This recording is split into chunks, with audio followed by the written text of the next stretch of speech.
Alors pourquoi la paille?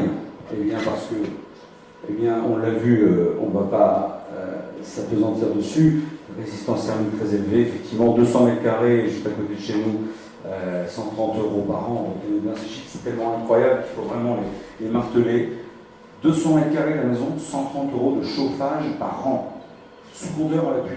C'est un scientifique qui a fait cette maison, et c'est scientifique, sa mesure, c'est très important. Sans additif, la paille dans les murs, c'est la paille dans les champs.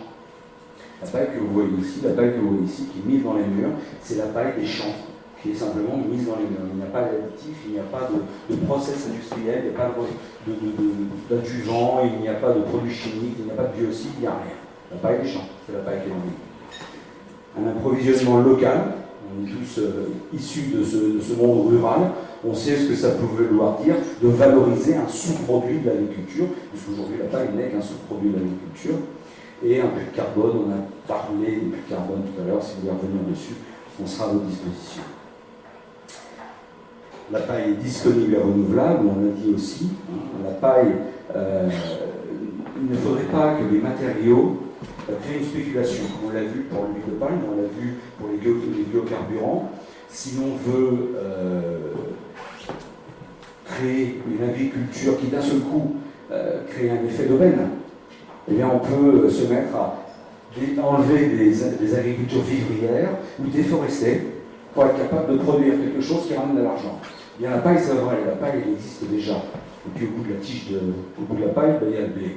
Donc finalement, on ne transforme pas une agriculture vivrière, on conserve cette agriculture-là, et en plus, on valorise la tige, donc le déchet. Donc le prélèvement à rythme raisonné est écologiquement supportable. La longévité, quand on reprend les images, bien sûr, c'est celle qui nous frappe. 19e siècle, des maisons au Nebraska qui sont toujours habitées. La paille, ça tient la durée. Ça n'attire pas, effectivement, les insectes. Et Isopaille a fait réaliser les essais où les termites sont mortes dans la paille parce qu'il n'y a pas suffisamment de protéines, pas suffisamment de nutriments. Les rongeurs ne sont pas tirés par le grain, puisqu'il n'y a pas de grain, et dans la botte de paille, c'est trop tortueux, ils n'y vont pas.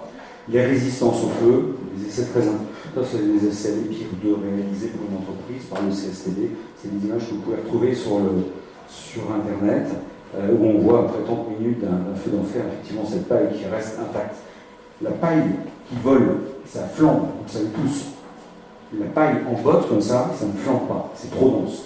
Ça se consume à l'extérieur, puis rapidement, le feu s'éteint. L'extérieur est couvert d'un noir de carbone, mais la botte de paille ne continue pas à brûler. Mais, et c'est là où je vais en venir surtout, la paille c'est un produit agricole, et nous voulons construire des bâtiments avec. Et donc comment allons-nous franchir ce pas de l'agriculture vers le bâtiment? La paille, on l'obtient une fois par an, pendant les moissons, quelques jours. Le bâtiment, il faut construire toute l'année. Si vous voulez faire une école, si vous voulez faire une extension de mairie, il va falloir la faire aussi bien au mois d'août qu'au mois de novembre ou au mois de mars. Comment on fait pour que cette ressource qu'est la paille soit disponible comme ça en permanence, mais également de façon régulière. C'est-à-dire que la paille que l'on va utiliser au mois d'août, au mois de novembre ou au mois de mars, il faut qu'elle ait les mêmes caractéristiques pour que la performance du bâtiment ait les mêmes caractéristiques. Et bien tout ça, c'est d'abord sécuriser une filière d'approvisionnement, et on achète, nous, la paille en format agricole. On n'achète pas des petites bottes, on achète des grosses bottes par les PPI 350 kg que vous connaissez, que vous voyez ici à l'image. Premièrement, on ne fait pas peser de contraintes techniques sur l'agriculteur. L'agriculteur fait ses bottes de paille, il n'a pas à dépenser plus pour nous vendre cette botte de paille. Il n'a pas à s'organiser différemment. Donc on lui prend la paille telle qu'il l'a fait. Ce qui nous permet aussi de diversifier nos sources d'approvisionnement. C'est-à-dire que si un producteur de paille avec lequel on a des accords n'a plus de paille, elle a pris l'eau, admettons, eh bien on peut facilement se retourner vers n'importe quel agriculteur qui fait du blé pour aller retrouver les bottes de paille qui nous intéressent. Donc on sécurise la filière d'approvisionnement grâce à cet achat en format agricole. Donc on vous garantit d'avoir la paille en permanence pour vos constructions et vos bâtiments. Nous fixons les valeurs d'achat par contrat annuel, donc on maîtrise le prix de revente, c'est-à-dire que l'on va pouvoir garantir sur la durée les offres, les propositions que nous faisons. Et puis nous avons des accords avec des producteurs de paille de grosse capacité qui nous garantissent la disponibilité. On a un accord avec un producteur qui stocke 5000 tonnes de paille et nous qui prélevons quelques centaines de tonnes. Donc finalement, le prélèvement est insignifiant. Par contre, le fait de prendre de la paille en botte agricole extrêmement dense, parce que le problème de l'agriculteur, c'est de mettre un maximum de paille dans un minimum de place pour limiter le stockage. Eh bien, nous avons besoin de remettre de l'air. Quelqu'un le disait tout à l'heure, il faut mettre de l'air pour que ça fasse un isolant. Eh bien, nous avons dû créer un outil, Isopaille a créé un outil sur la base d'une boteleuse, mais qui décompacte la botte en format agricole et qui va la recompacter à notre besoin. Donc, on décompacte la paille agricole, on la presse à la densité et au format souhaité, et surtout en juste à temps. C'est-à-dire que pour nous, on considère la petite botte de paille qu'on va mettre dans nos murs comme une ressource. Donc le bureau d'études que l'on a chez nous va définir les murs, les doigts, les caissons, etc. Et il va définir la paille dont on a besoin pour un chantier. On va produire la paille au fur et à mesure. On est installé en Sarthe, on est à Chéré, juste à côté de la Ferté-Bernard. La paille donc, vient quelques dizaines de kilomètres maximum autour de chez nous. On a 1200 mètres carrés couverts parce que bien sûr pour décompacter, recompacter, stocker de la paille, ça prend de la place. Et puis pour faire des caissons, parce qu'on fabrique, comme ça a été dit tout à l'heure, des caissons. Alors quand Damien a commencé il y a 10 ans, c'est vrai que professionnel n'existait pas encore. D'ailleurs, les démarches qu'il a entreprises pour obtenir cet avis technique ont permis de commencer à créer le socle finalement normatif et de réflexion autour de la construction qui ont permis ensuite, qui ont été corrélateurs de sa règle professionnelle, ont permis d'ouvrir plus largement grâce aux règles professionnelles de la construction paille. Et aujourd'hui, on voit ici un caisson que vous retrouvez sur la maquette là-bas, où on a une structure primaire qui est porteuse. Donc on peut empiler ces caissons. Ils sont porteurs, ils constituent des murs solides. C'est de la maison ossature bois, c'est de la construction ossature bois. Et une façade secondaire, là on est sur l'extérieur du bâtiment qui va porter la façade. Et au milieu, la botte de paille qui isole le mur. Donc cet avis technique renouvelé dernièrement en mars 2018 couvre les murs porteurs jusqu'à R+3 en résidentiel et jusqu'à R+2 en ERP, toute catégorie.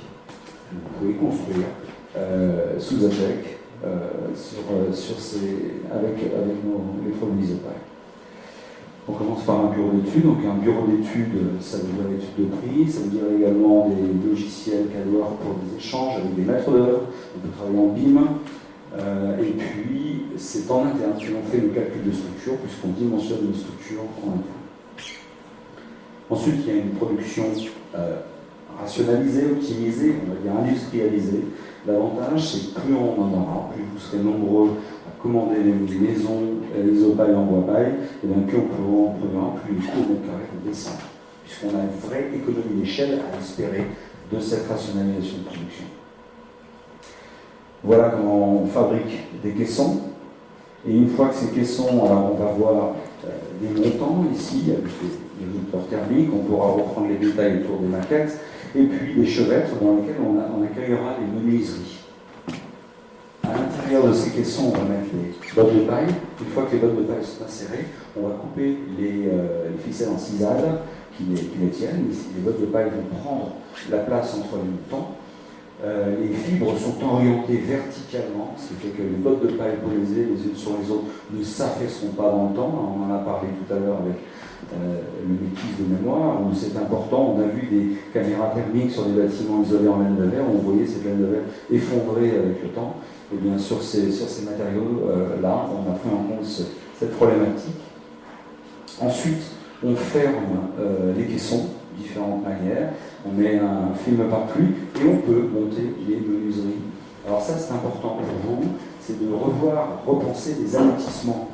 Il est intéressant que nous fournissions des caissons avec les menuiseries parce que là, on va contrôler l'ensemble de l'étanchéité du process. Ce qui fait que quand ensuite nous viendrons poser nos murs sur votre site, eh bien, on posera un hors d'air hors d'eau complet. Donc, on maîtrise le hors d'air hors d'eau sur un projet, et typiquement, une maison individuelle de 120-150 mètres carrés va se monter en 2 jours. Donc là, un avantage pour vous aussi, c'est la durée du chantier, le hors d'air hors d'eau qui va diminuer de plusieurs mois. Ça veut dire que la nuisance, la présence du chantier sur vos sites, les inconvénients pour les voiries diminueront d'autant. Et voilà quelques réalisations pour terminer. C'est un bailleur social qui a voulu cacher le bois paille pour ne pas faire peur aux locataires. Et puis il y a une contrainte également ABF. Donc on a juste un pignon en bois sur le bout, le reste est en enduit, toiture double pente en ardoise. Une maison bois paille, ça ne ressemble pas forcément à un chalet. Une maison bois paille, ça doit ressembler à la maison de monsieur, madame, tout le monde, simplement avec des performances thermiques exceptionnelles. Et puis d'autres choses plus architecturées, maisons passives près de Vendôme, région parisienne, des architectes qui s'amusent ici avec des tavaillons, des tuiles de châtaignier comme on en a vu sur la Carnuta, à Juilly, et des murs courbes, vous voyez. 7 habitats groupés avec des découplages acoustiques entre les habitations, et puis un grand bâtiment également qui a été fait, 5000 m² d'enveloppe à Montreuil en 93, ce qui prouve qu'avec du bois paille on peut aussi faire des bâtiments d'envergure.